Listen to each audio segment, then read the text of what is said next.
আসসালামু আলাইকুম সপ্তম শ্রেণীর প্রিয় শিক্ষার্থী বন্ধুরা, আশা করি তোমরা সকলে ভালো আছো। আজকে থেকে তোমাদের ইংরেজি বইয়ের যে যে ইংরেজি বইটা রয়েছে সেখান থেকে আমরা প্রত্যেকটা ফেজ সমাধান দেব। এখানে রয়েছে দেখো ইন দ্য ক্লাসরুম মানে শ্রেণী কক্ষে।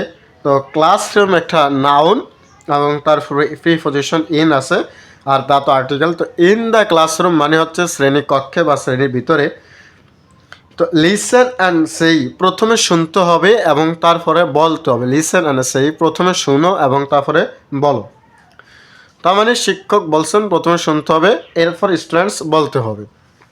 এই যে প্রথমে টিচার শিক্ষক বলল good morning and welcome everybody, বলছে শুভ সকাল এবং সকলকে স্বাগতম জানাইছেন এই শিক্ষক।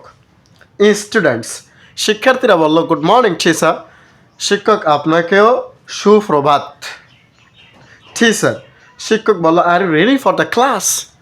এটা হচ্ছে ইন্টারোগেটিভ সেন্টেন্স, যেহেতু সাবজেক্ট ইউ সেজন্য অক্সিলারি ভার্ব আর দিয়ে প্রশ্ন করা হয়েছে। আর ইউ রেডি, তোমরা কি প্রস্তুত ফর দ্য ক্লাস, ক্লাসের জন্য, তোমরা কি ক্লাসের জন্য প্রস্তুত আছো? স্টুডেন্টস শিক্ষার্থীরা বলল ইয়েস টিচার। এখন শিক্ষার্থীরা বলল হ্যাঁ শিক্ষা জনাবা বা শিক্ষিকা আমরা কি আছি, উপস্থিত রয়েছি, আমরা প্রস্তুত আছি। টিচার বলল have you got your new books. এখানে হ্যাভ দ্বারা প্রশ্ন করা হয়েছে এবং ভার্বের পাস্ট পার্টিসিপাল ফর্ম রয়েছে, সুতরাং এটা হচ্ছে প্রেজেন্ট পারফেক্ট টেন্স। যেখানে বলা হয়েছে হ্যাভ ইউ গট, তোমরা কি এনেছো, ইউর নিউ বুকস তোমাদের নতুন বই, তোমাদের নতুন বইগুলা কি তোমরা এনেছো, তোমাদের তোমরা কি তোমাদের নতুন বই পেয়েছো। গেট অত পাওয়া, তো গেট থেকে গট। তো শিক্ষক জিজ্ঞেস করছে তোমরা কি তোমাদের নতুন বইগুলো পেয়েছো, এটা প্রেজেন্ট পারফেক্ট টেন্সের প্রশ্ন।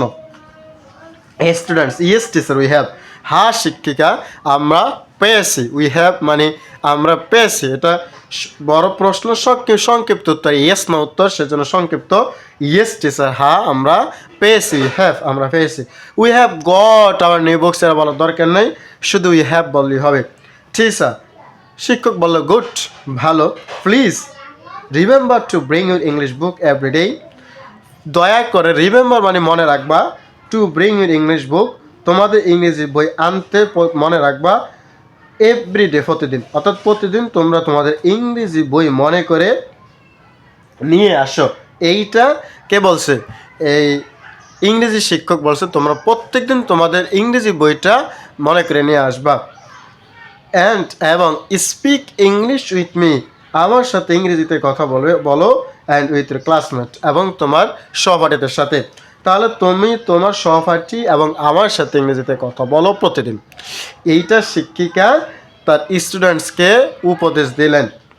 এইবার দেখো রিড দ্য কনভারসেশন, এই কথোপকথনটি পড়ো, act it out in pairs, এবং জোড়ায় জোড়ায় করে অভিনয় প্রদর্শন করো। এই যে শিক্ষক এবং স্টুডেন্টসের মধ্যেকারে যে কথাগুলো রয়েছে, এই কথাগুলো আবার পরে বলছে শিক্ষক বলছে তোমরা নিজেরাই নিজেদের মধ্যে জোড়ায় জোড়ায় অভিনয় করার মাধ্যমে দেখাও যে কথাগুলো এখানে বলা হয়েছে। অর্থাৎ একজন শিক্ষক হবেন স্টুডেন্টসের মধ্য থেকে, আরেকজন হবে কি ছাত্র। ডিসকাস দিস কোশ্চেন, এই প্রশ্নগুলো আলোচনা করো উইথ ইউর পার্টনার, তোমার পার্টনারের সাথে। What does the teacher ask the questions to do, অর্থাৎ what does the present defined টেন্সের question, what does the teacher শিক্ষক আজ দ্য স্টুডেন্টস কি জিজ্ঞেস করলেন টু ডু করতে, অর্থাৎ শিক্ষক স্টুডেন্টসকে কি করতে বললেন, শিক্ষক স্টুডেন্টসকে বা শিক্ষার্থীদেরকে কি করতে বললেন। এই যে শিক্ষক স্টুডেন্ট কী করতে বললেন, শিক্ষক স্টুডেন্টসকে বললেন যে তোমরা প্রত্যেক দিন তোমাদের ইংরেজি বইটা মনে করে নিয়ে আসো এবং তোমার সহপাঠী ও আমার সাথে ইংরেজিতে কথা বলো, এইটাই শিক্ষক কিন্তু বলছেন। নাও অ্যান্সার দ্য কোশ্চেন্স, এবং এখন প্রশ্নগুলোর অ্যান্সার দাও। Do you speak English with your teacher, তুমি কি তোমার শিক্ষকের সাথে ইংরেজিতে কথা বলো। ইফ ইউ ডু, যদি তুমি বলো, হোয়েন কখন, অ্যান্ড হাউ অফেন এবং কতবার। হাউ অফেন মানে হচ্ছে কতবার, হাউ অফেন মানে কতবার। তাহলে তুমি কি তোমার ইংরেজি শিক্ষকের সাথে কথা বলো, যদি বলো তাহলে কখন এবং কতবার বলো, এইটা অ্যান্সার করতে হবে। এইটা অ্যান্সার তুমি নিজের মতো করতে পারো, কোনো গাইড দেখে নয়। Do you speak English with your friends and classmate, কইছে তুমি কি তোমার বন্ধু অথবা শহরের সাথে ইংরেজিতে কথা বলো? হাউ অফেন কতবার, যদি বলো তাহলে কতবার বলো, দিনে কতবার বলো? If you speak English outside the class, তুমি ক্লাসের বাইরে ইংরেজিতে কথা বলতে পারো? তুমি কি, যদি তুমি ক্লাসের বাইরে ইংরেজিতে কথা বলো, where do you speak it, তাহলে কোথায় বলো? যদি তুমি ক্লাসের বাইরে ইংরেজিতে কথা বলো তাহলে কোথায় বলো, কোন জায়গায় বলো, সেইটা এখানে তোমাকে অ্যান্সার করতে হবে। এটা হলো conditional sentence. Do you watch any English programs on TV, টেলিভিশনে বা টিভিতে তুমি কি কোনো ইংরেজি প্রোগ্রাম বা অনুষ্ঠান দেখো? What programs do you watch, কোন ধরনের প্রোগ্রাম, হোয়াট প্রোগ্রামস মানে হচ্ছে কোন ধরনের প্রোগ্রাম ডু ইউ ওয়াচ তুমি দেখো টিভিতে।